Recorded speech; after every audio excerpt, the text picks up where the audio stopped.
¿Qué tal, chicos? ¿Cómo están? Bueno, la siguiente actividad se trata sobre una refacción, un reciclaje, una ampliación de obra, ¿sí? De una vivienda en este caso. Vamos a dar algunas indicaciones, algunas consideraciones a tener en cuenta a la hora de realizar un reciclaje, ¿sí? Por ejemplo, primero tenemos que ir a visitar el lugar, ¿sí? Para ver qué tipo de construcción, es decir, si es una estructura de hormigón armado, si es de losa cerámica, si es de cubierta de tejas, qué tipos de muros, etcétera. Ver un poco de qué se trata esa obra, ¿sí? Porque a la hora de llegar el momento de hacer alguna modificación, alguna demolición, tirar algunos muros, tenemos que tener en cuenta qué paredes se pueden tirar, cuáles no, apuntalar, etcétera, ¿sí?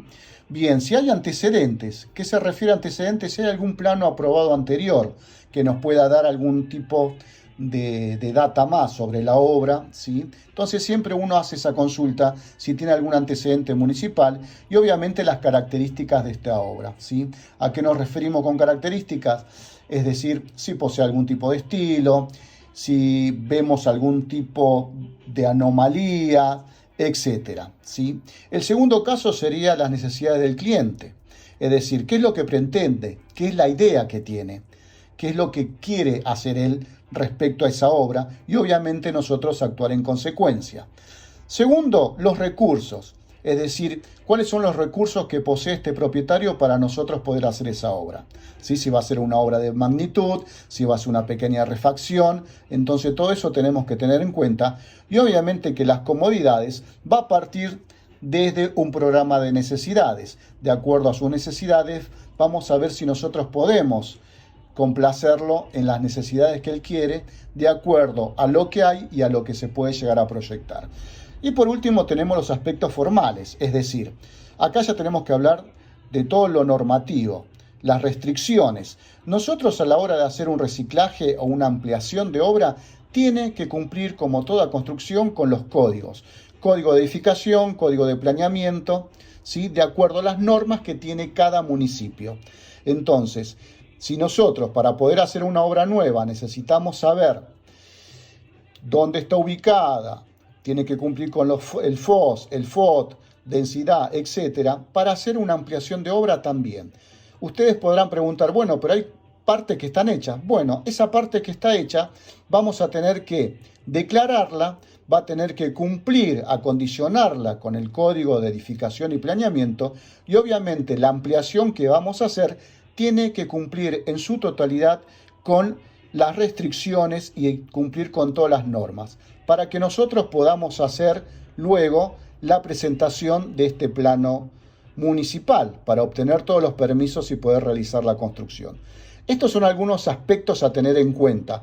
Obviamente que esto va a depender del tipo de obra. Acá estamos hablando de una obra de baja complejidad, es decir, una vivienda. Si ya estamos hablando de edificios, hay que tener en cuenta otros aspectos, estudios de suelo, las características de las fundaciones, siempre, ¿no es cierto?, para ver si se puede hacer una ampliación en la planta alta, etcétera. Por eso se nos contrata a nosotros, profesionales de la construcción, para poder ver y, digamos, de alguna u otra forma, recomendar al propietario cuáles son las mejores opciones que tiene a la hora del reciclaje y ampliación de una obra. Nosotros habíamos hablado sobre un antecedente, es decir, el antecedente municipal, el plano que puede o no tener esa obra. Normalmente tendría que tenerlo, pero bueno, no todos presentan un antecedente. Este antecedente, como a modo de ejemplo que le queremos mostrar a ustedes, van a ver que está todo pintado en negro, está rayado a 45 grados. Eso significa que esta obra es una obra de subsistencia, ¿sí?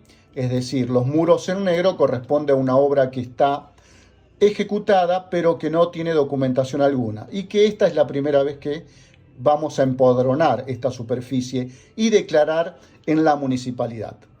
Van a ver que tiene graficados los cortes, 2 cortes, longitudinal y transversal, las vistas a ser un lote que tiene frente sobre 2 calles.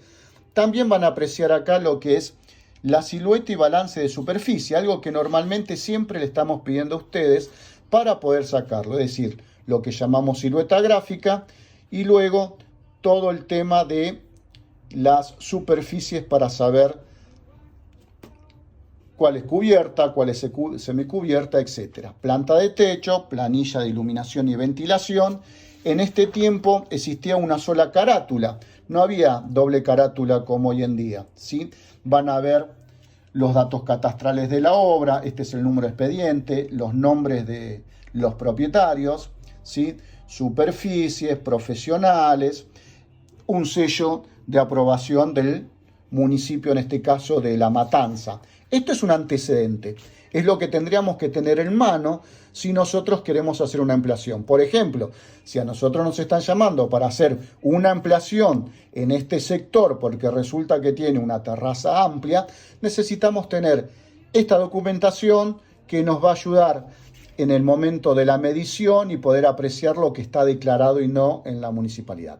Siempre, por más que tengamos planos, tenemos que ir al lugar para poder realizar la medición de esa obra, ¿sí?